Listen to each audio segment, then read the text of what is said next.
ओम शांति। 5/12/89। सदा प्रसन्न कैसे रहें। अव्यक्त बाप दादा अपने बच्चों प्रति बोले। आज बाप दादा चारों ओर के बच्चों को देख रहे थे। क्या देखा? हर एक बच्चा स्वयं हर समय कितना प्रसन्न रहता है, साथ साथ दूसरों को स्वयं द्वारा कितना प्रसन्न करते हैं। क्योंकि परमात्म सर्व प्राप्तियों के प्रत्यक्ष स्वरूप में प्रसन्नता ही चेहरे पर दिखाई देती है। प्रसन्नता ब्राह्मण जीवन का विशेष आधार है। अल्पकाल की प्रसन्नता और सदा काल की संपन्नता की प्रसन्नता, इसमें रात दिन का अंतर है। अल्पकाल की प्रसन्नता अल्पकाल के प्राप्ति वाले के चेहरे पर थोड़े समय के लिए दिखाई जरूर देती है, लेकिन रूहानी प्रसन्नता स्वयं को तो प्रसन्न करती ही है, परंतु रूहानी प्रसन्नता के वाइब्रेशन अन्य आत्माओं तक भी पहुंचते हैं। अन्य आत्माएं भी शांति और शक्ति की अनुभूति करती हैं। जैसे फलदायक वृक्ष अपने शीतलता की छाया में थोड़े समय के लिए मानव को शीतलता का अनुभव कराता है और मानव प्रसन्न हो जाता है, ऐसे परमात्म प्राप्तियों के फल संपन्न रूहानी प्रसन्नता वाली आत्मा दूसरों को भी अपने प्राप्तियों की छाया में तन मन की शांति और शक्ति की अनुभूति कराती है। प्रसन्नता के वाइब्रेशन सूर्य की किरणों के समान वायुमंडल को, व्यक्ति को और सब बातें भुलाए सच्चे रूहानी शांति की, खुशी की अनुभूति में बदल देते हैं। वर्तमान समय की अज्ञानी आत्माएं अपनी जीवन में बहुत खर्चा करके भी प्रसन्नता में रहना चाहती हैं। आप लोगों ने क्या खर्च किया? बिना पैसा खर्च करते भी सदा प्रसन्न रहते हो ना, व औरों की मदद से प्रसन्न रहते हो। बाप दादा बच्चों का चार्ट चेक कर रहे थे। क्या देखा? एक हैं सदा प्रसन्न रहने वाले और दूसरे हैं प्रसन्न रहने वाले। सदा शब्द नहीं। प्रसन्नता भी 3 प्रकार की देखी। स्वयं से प्रसन्न, दूसरों द्वारा प्रसन्न, सेवा द्वारा प्रसन्न। अगर तीनों में प्रसन्न हैं तो बाप दादा को स्वतः ही प्रसन्न किया है। और जिस आत्मा के ऊपर बाप प्रसन्न है वो तो सदा सफलता मूर्त है ही। बाप दादा ने देखा कई बच्चे अपने से भी अप्रसन्न रहते हैं, छोटी सी बात के कारण अप्रसन्न रहते हैं। पहला पहला पाठ मैं कौन, इसको जानते हुए भी भूल जाते हैं। जो बाप ने बनाया है, दिया है, उसको भूल जाते हैं। बाप ने हर एक बच्चे को फुल वर्षे का अधिकारी बनाया है, किसको पूरा किसको आधा वर्षा नहीं दिया है। किसको आधा व चौथा मिला है? क्या आधा मिला है या आधा लिया है? बाप ने तो सभी को मास्टर सर्वशक्तिवान का वरदान व वर्षा दिया। ऐसे नहीं कि कोई शक्तियां बच्चों को दी और कोई नहीं दी, अपने लिए नहीं रखी। सर्वगुण संपन्न बनाया है, सर्व प्राप्ति स्वरूप बनाया है। लेकिन बाप द्वारा जो प्राप्तियां हुई है उसको स्वयं में समा नहीं सकते।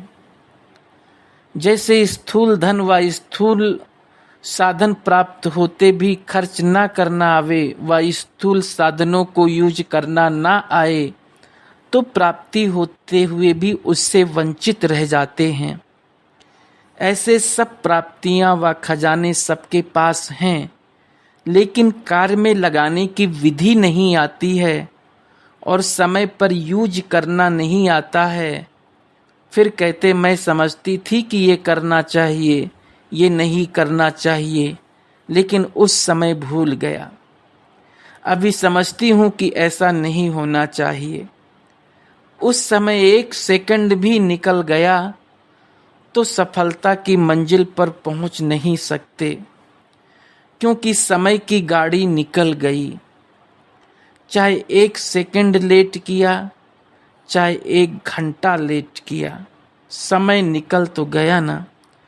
और जब समय की गाड़ी निकल जाती है तो फिर स्वयं से दिल शिकस्त हो जाते हैं और अप्रसन्नता के संस्कार इमर्ज होते हैं। मेरा भाग्य ही ऐसा है, मेरा ड्रामा में पार्ट ही ऐसा है। पहले भी सुनाया था, स्व से अप्रसन्न रहने के मुख्य 2 कारण होते हैं, दिल शिकस्त होना और दूसरा कारण है दूसरों की विशेषता को व भाग्य को व पार्ट को देख ईर्ष्या उत्पन्न होना। हिम्मत कम होती है, ईर्ष्या ज़्यादा होती है। दिल शिकस्त भी कभी प्रसन्न नहीं रह सकता और ईर्ष्या वाला भी कभी प्रसन्न नहीं रह सकता, क्योंकि दोनों हिसाब से ऐसी आत्माओं की इच्छा कभी पूर्ण नहीं होती और इच्छाएं अच्छा बनने नहीं देती, इसलिए प्रसन्न नहीं रहते। प्रसन्न रहने के लिए सदा एक बात बुद्धि में रखो कि ड्रामा के नियम प्रमाण संगम युग पर हर एक ब्राह्मण आत्मा को कोई ना कोई विशेषता मिली हुई है। चाहे माला का लास्ट 16,000 वाला दाना हो, उसमें भी कोई ना कोई विशेषता मिली हुई है।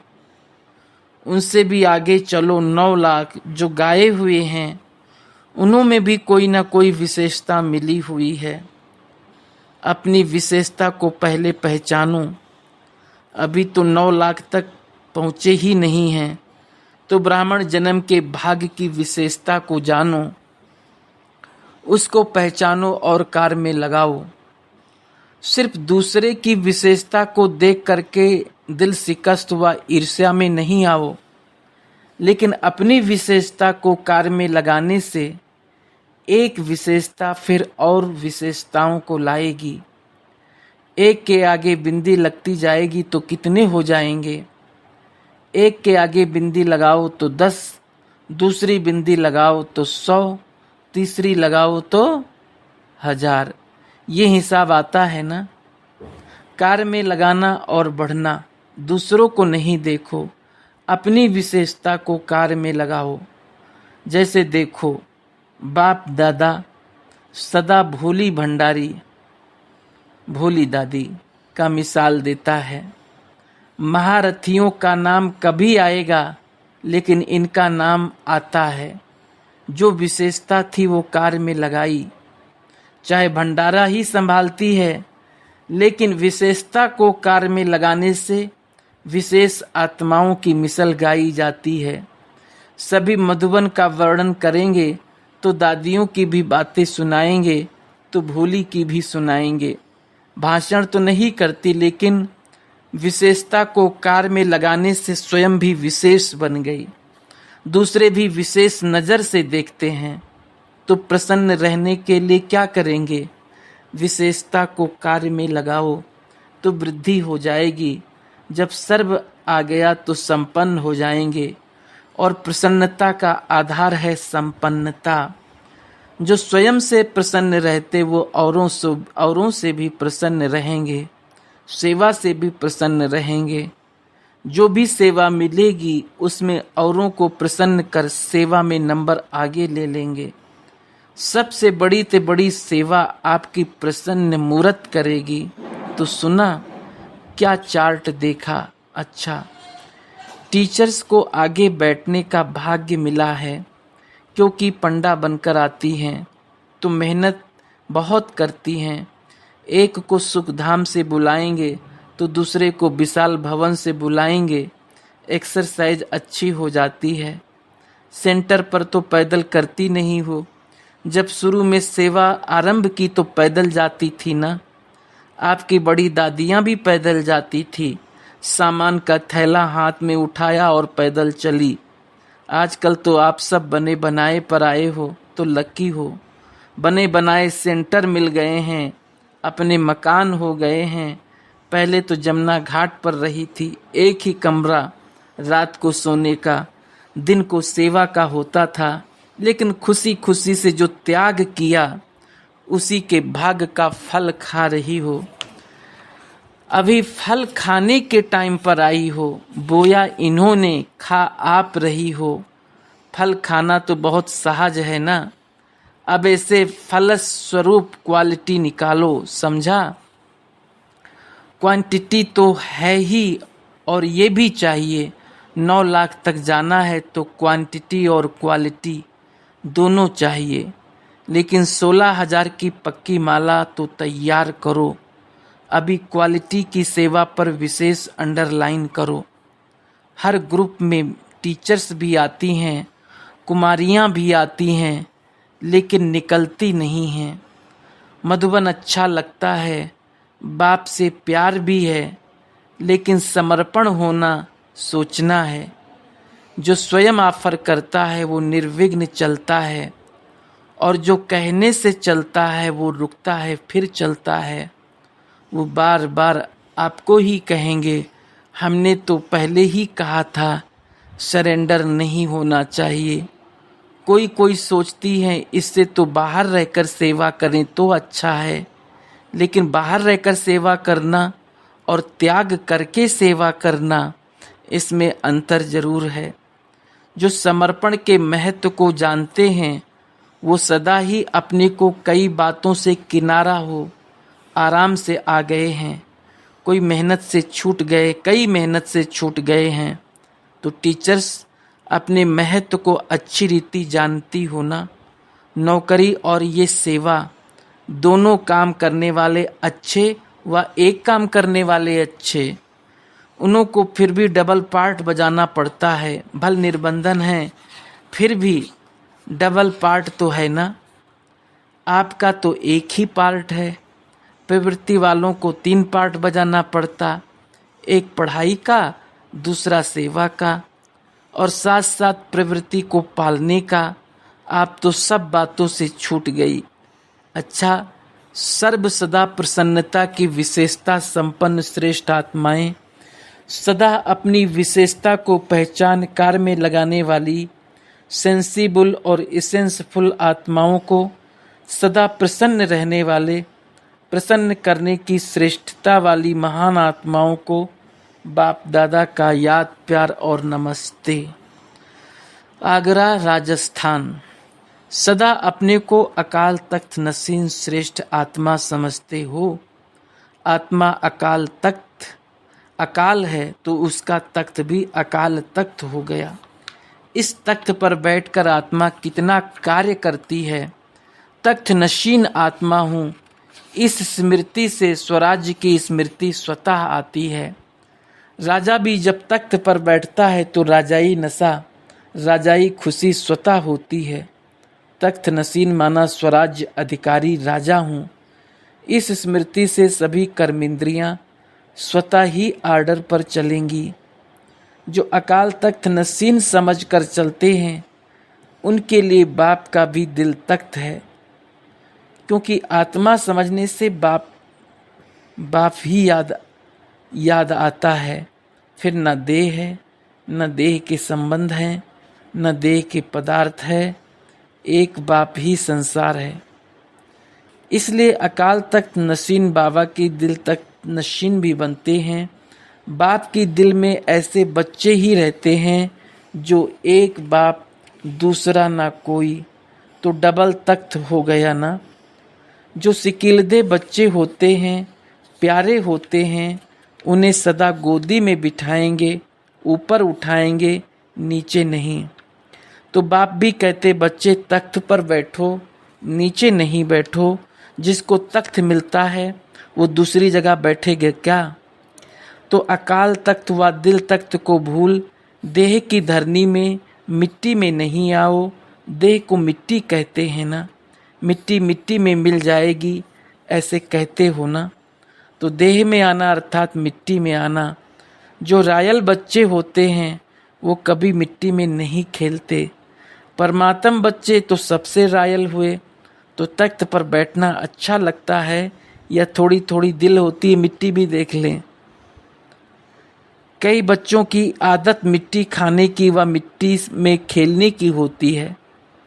तो ऐसे तो नहीं होना।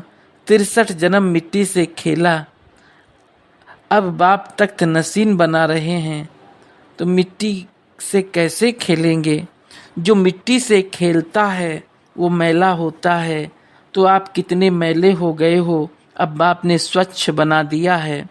सदा इसी स्मृति से समर्थ बनो। शक्तिशाली कभी कमज़ोर नहीं होते। कमज़ोर होना अर्थात माया की बीमारी आना। अभी तो सदा तंदुरुस्त हो गए, आत्मा शक्तिशाली हो गई।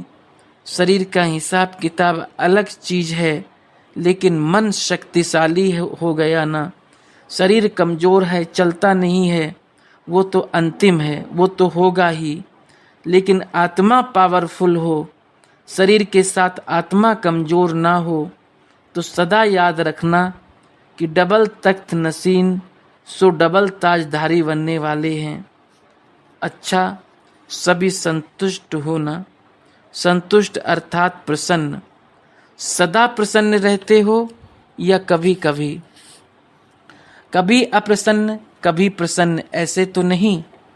कभी किस बात से अप्रसन्न नहीं होते। आज ये कर लिया, आज ये हो गया, कल वो हो गया, ऐसे पत्र तो नहीं लिखते। सदा प्रसन्न चित्त रहने वाले अपने रूहानी वाइब्रेशन से औरों को भी प्रसन्न करते हैं। ऐसे नहीं मैं तो प्रसन्न रहता ही हूँ, लेकिन प्रसन्नता की शक्ति फैलेगी जरूर। तो और किसको भी प्रसन्न कर सको ऐसे हो, या अपने तक ही प्रसन्न ठीक हो, दूसरों को भी करेंगे। फिर तो अभी कोई पत्र नहीं आएगा। अगर कोई अप्रसन्नता का पत्र आए तो वापस उसको ही भेजे ना। ये टाइम और ये तारीख याद रखना। हाँ, ये पत्र लिखो, ओके हूँ और सब मेरे से भी ओके हैं, ये 2 लाइन लिखो बस। मैं भी ओके और दूसरे भी मेरे से ओके हैं। इतना खर्च क्यों करते हो? ये तो 2 लाइन कार्ड पर ही आ सकती है और बार बार भी नहीं लिखो, नहीं तो रोज कार्ड भेज देते हैं। रोज नहीं भेजना, मास में 2 बार, 15 दिन में 1 ओके का कार्ड लिखो और कथाएं नहीं लिखना। अपनी प्रसन्नता से औरों को भी प्रसन्न बनाना। अच्छा, गुजरात ग्रुप से। सदा अपने को बाप के सिकिलदे समझते हो। सिकिलदे अर्थात बड़े सिख से बाप ने हमें ढूंढा है। बाप ने बड़े सिख व प्रेम से आपको ढूंढा है। आपने ढूंढा लेकिन मिला नहीं, परिचय ही नहीं था तो मिले कैसे। लेकिन बाप ने आपको ढूंढा है, इसलिए कहते हैं सिकिलदे।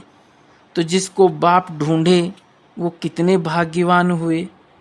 दुनिया वाले बाप को ढूंढ रहे हैं और आप मिलन मना रहे हो। कितने थोड़े हो, बहुतों का पार्ट है ही नहीं, थोड़ों का पार्ट है। इसलिए गाया हुआ है कोटों में कोई, अछेड़ी सेना नहीं गाई हुई है, कोटों में कोई गाया हुआ है।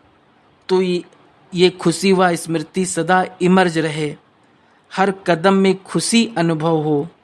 अल्पकाल की प्राप्ति वाले के चेहरे पर वो प्राप्ति की रेखा चमकती है। आपको तो सदा काल की प्राप्ति है, तो चेहरा सदा खुशी में दिखाई दे, उदास ना हो। जो माया का दास बनता है वो उदास होता है। आप कौन हो? माया के दास हो या मालिक हो? माया को अपनी अथॉरिटी से भगाने वाले हो। ऐसी आत्मा कभी उदास नहीं हो सकती। कोई फिक्र नहीं है। कोई फिक्र या चिंता होती है तो उदास होते हैं। लेकिन आपको कौन सी चिंता है?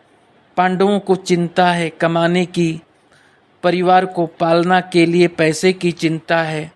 लेकिन चिंता से पैसा कभी नहीं आएगा। मेहनत करो, कमाई करो, लेकिन चिंता से कभी कमाई में सफल नहीं होंगे। चिंता को छोड़कर कर्म योगी बनकर काम करो। तो जहाँ योग है वहाँ कार्य कुशल होगा और सफलता होगी। चिंता से कभी पैसा नहीं आएगा।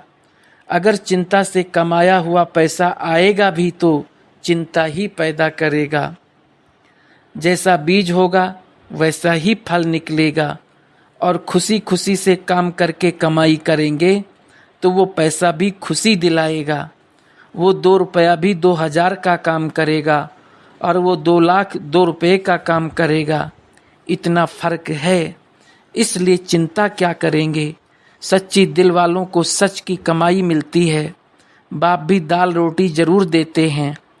सुस्त रहने वाले को नहीं देंगे। काम तो करना ही पड़ेगा, क्योंकि पिछले भी हिसाब किताब चुकतू करने हैं। लेकिन चिंता से नहीं, खुशी से कोई भी काम करो। योग युक्त होकर कार्य करो।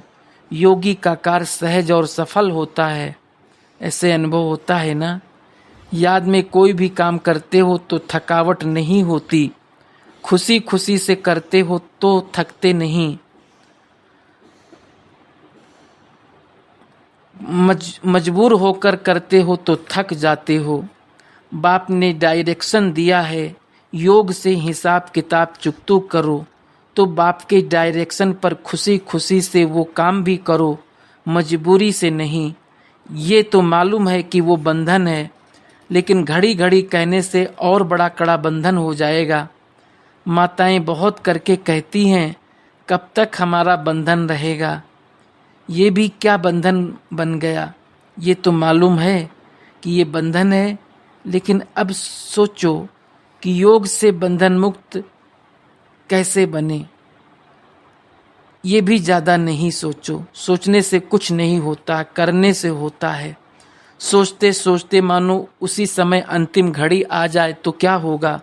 बंधन है, बंधन है। यही सोचते जाएंगे तो कहाँ जाएंगे, पिंजड़े में ही जाएंगे। अंत में अगर बंधन याद रहा तो गर्भ जेल में जाना पड़ेगा। और खुशी खुशी जाएंगे तो एडवांस पार्टी में सेवा के लिए जाएंगे। इसलिए कभी भी अपने से तंग नहीं हो, खुश रहो।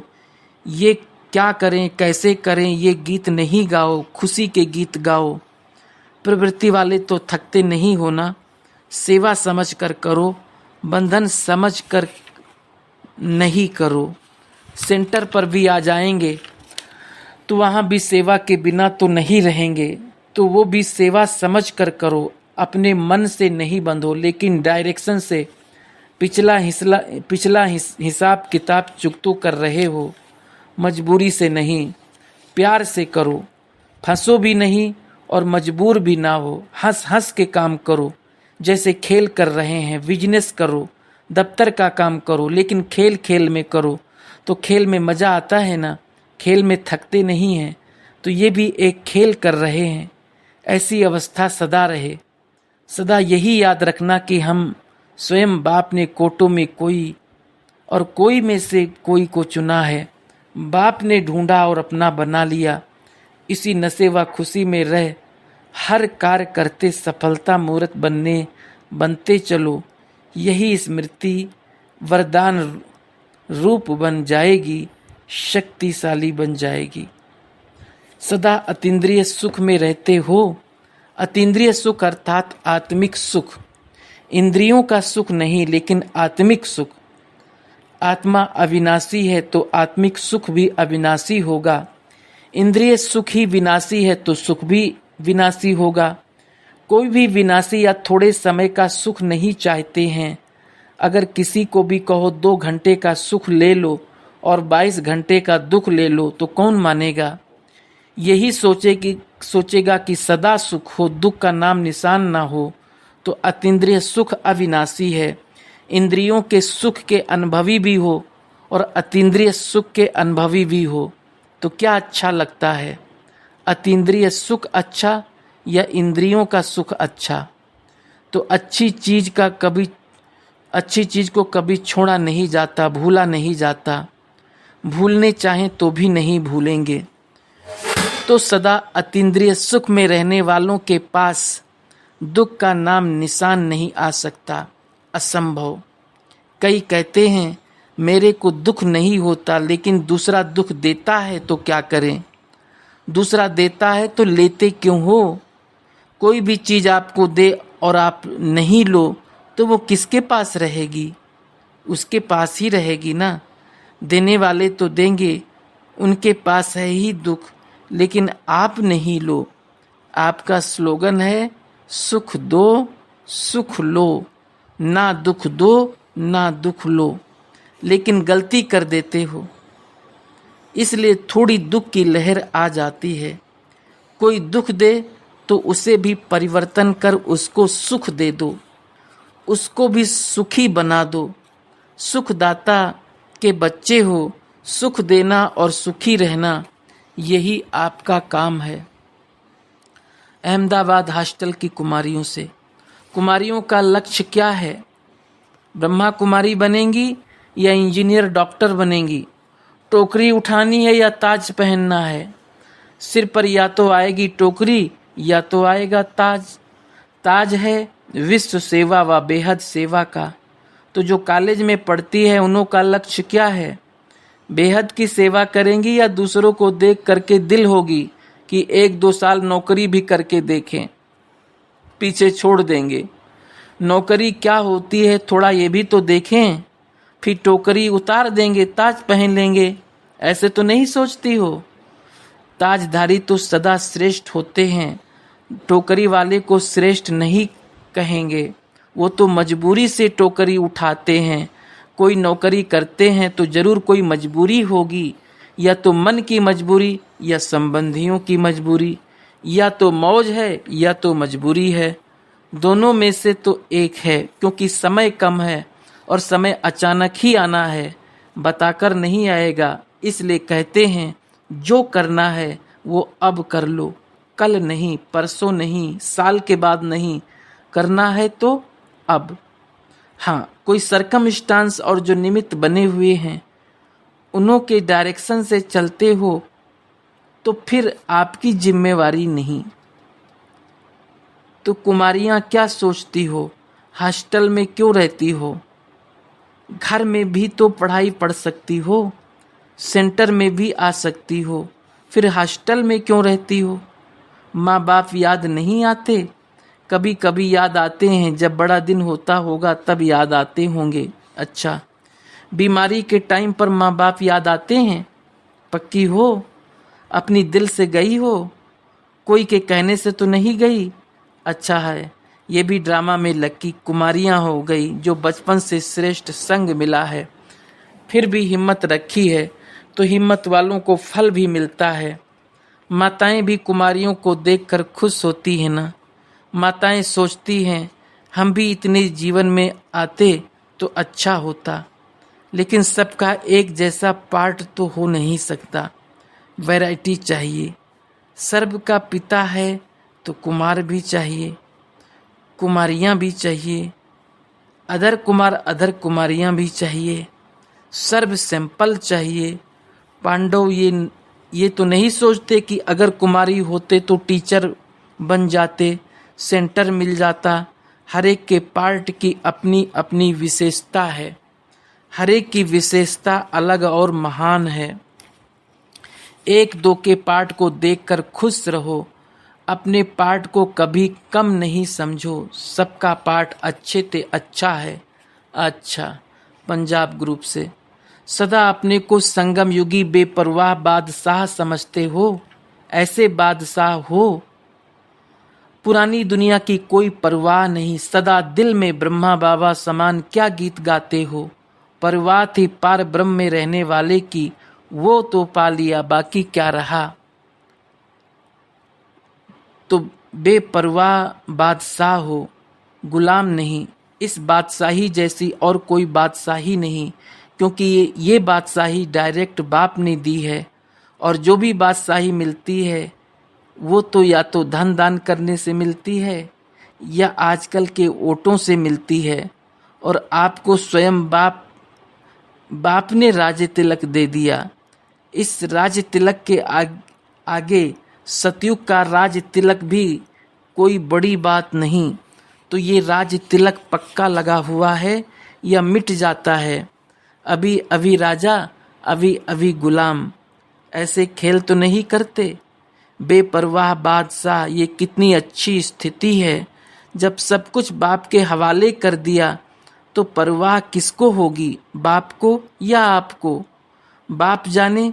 जब अपनी जीवन की जिम्मेवारी बाप के हवाले की है तो बाप जाने। ऐसे तो नहीं थोड़ा थोड़ा कहाँ अपनी अथॉरिटी को छिपा कर रखा है, मनमत को छिपा कर रखा हो। अगर श्रीमत पर हैं तो बाप के हवाले हैं। सच्ची दिल से बाप के हवाले सब कुछ कर दिया तो उसकी निशानी सदा डबल लाइट होंगे, कोई बोझ नहीं। अगर किसी भी प्रकार का बोझ है तो उससे सिद्ध है कि बाप के हवाले नहीं किया। जब बाप ऑफर करता है कि सब बोझ मेरे को दे दो और तुम हल्के हो जाओ, तो क्या करना चाहिए? ऐसा सर्वेंट फिर नहीं मिलेगा।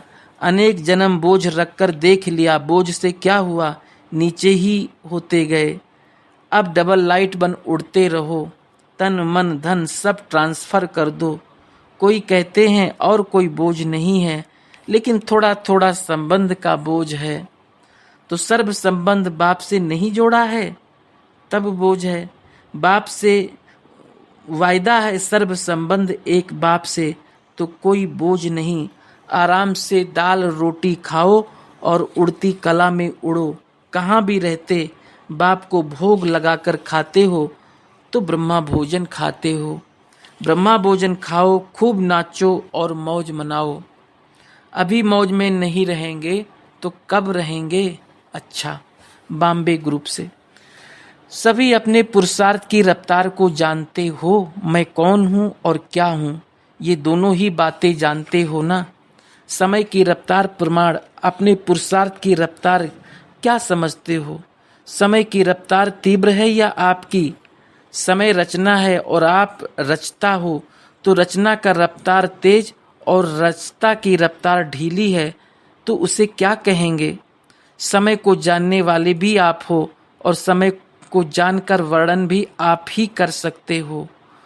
वो तो चला रहा है, लेकिन आप स्वयं वर्णन करते हो कि अभी कलयुग को बदलकर सतयुग लाएंगे, तो चलाने वाला ढीला और चलने वाला तेज। तो सदा इसी स्मृति में रहो कि मैं मास्टर रचयिता हूँ, इसमें रफ्तार तेज हो जाएगी। चल रहे हैं, समय जैसा है वैसा कर रहे हैं, ऐसा नहीं। ये तो समय के दास कहेंगे। आप कहेंगे हर समय को चला रहे हैं। समय को बदलने के निमित्त आप हो। ये ठेका उठाया है ना, तो पुरुषार्थ में तीव्र गति का आधार है डबल लाइट बनना। बिना डबल लाइट बने तीव्र गति नहीं हो सकती। और डबल लाइट बनने के लिए एक शब्द याद रखो, मेरा बाबा। बस, कोई भी बात आ जाए, हिमालय पहाड़ से भी बड़ी हो, लेकिन बाबा कहा और पहाड़ रुई बन जाएगी। राई भी नहीं, रुई। राई भी थोड़ी मजबूत कड़क होती है और रुई बहुत नरम और हल्की होती है। तो कितना भी बड़ा पहाड़ रुई बन जाएगा। दुनिया वाले देखेंगे तो कहेंगे ये कैसे होगा, आप कहेंगे ऐसे होगा। बुद्धि में बाबा को कहा और टच होगा कि ऐसे होगा। हर बात सहज लगेगी, क्योंकि सहज योगी जीवन है। जिसका जीवन ही सहज है, उसके सामने कोई भी बात आएगी तो सहज हो जाएगी। मुश्किल के दिन खत्म हो गए ना। ना ब्राह्मण जीवन में मुश्किल है, न देवता जीवन में। इसलिए बाप की महिमा में गाते हैं, मुश्किल को सहज बनाने वाले। तो जो बाप की महिमा वो आपकी महिमा। अच्छा, धुलिया वाले अभी अभी पहुँचे हैं, बस खराब हो गई थी इसलिए लेट आए हैं। अच्छा, धुलिया वालों के पाप धुल गए। जितना समय लेट हुए उतना समय बाबा बाबा ही याद था, तो पाप धुल गए।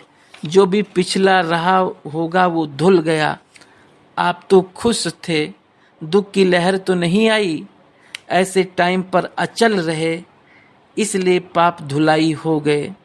अभी सदा ही मौज में चलते उड़ते रहेंगे। अच्छा, ओम शांति।